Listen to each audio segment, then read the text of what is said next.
What factors led to the growth of imperialism around the world? Several factors accounted for the growth of imperialism, such as economic, military, and nationalistic factors. The economic factor was caused by growth of industry in Europe, which created a need for natural resources. The nationalistic factor was caused by the belief in nationalism, or the devotion to one's nation, which caused every nation to want to be the better nation. The military factor was caused by the advance of military technology. In what ways did the U.S. begin to expand its interests abroad in the late 1800s?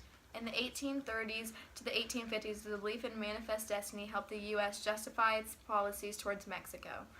Secretary of State William H. Seward also helped the U.S. expand by buying Alaska in 1867. Americans also showed interest in the Pacific, so in 1853, an American fleet led by Matthew C. Perry sailed into Tokyo Bay, forcing Japan to start trading with the U.S. In the 1860s, the U.S. signed a treaty with Hawaii. What were the events leading up to and following the Spanish-American War? In February 1989, a U.S. newspaper published a stolen letter from the Spanish ambassador which described President McKinley as a weak and bitter person. Then, on February 15th, the USS Maine exploded and sank, probably caused by an accidental fire, but the American public blamed it on Spain. Then, on February 25th, the U.S. prepared for the war by being in position in the Philippines in case war did break out. In late March, McKinley set a list of demands as a final attempt at a peaceful solution. On April 11th, McKinley could not resist the growing cries of war, so he sent out his war messages to Congress.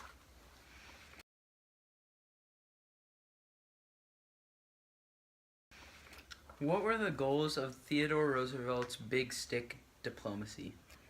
Roosevelt's goal with the Big Stick policy was not to make more territory for the U.S., but seeing neighboring countries stable, orderly, and prosperous. He also wanted to keep trade open and keep peace in other nations.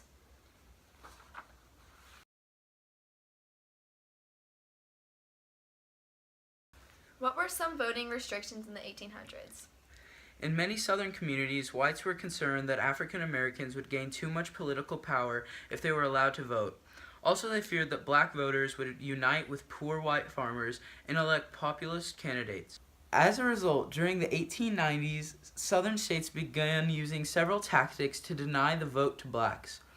Some states required voters to own property or to pay a poll tax, a special fee that must be paid before a person was permitted to vote. Most African Americans found both requirements difficult to meet. Voters would also have to pass a literacy test that showed that they could read, write, and meet minimum standards of knowledge. But like the property requirement and poll tax, literacy tests were really designed to keep African Americans from voting. Oh, goodness. Were women going to college successful? After the Civil War, there was a call for greater educational opportunities for women.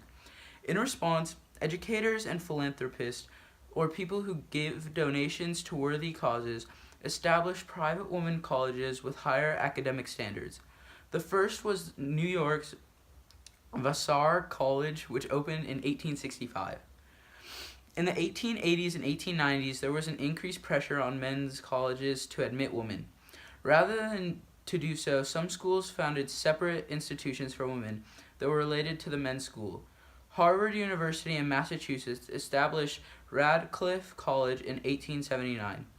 Tulane University in Louisiana became the only major Southern university to take this step when it opened Sophie Newcomb College in 1886.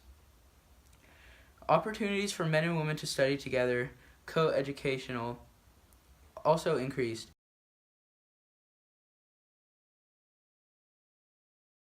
How did public schools grow in the 1800s?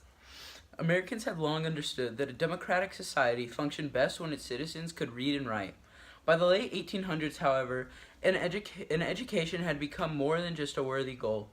For a growing number of Americans, it was a necessary first step towards an economic and social success. In recognition of this fact and in response to public demand, educational opportunities expanded.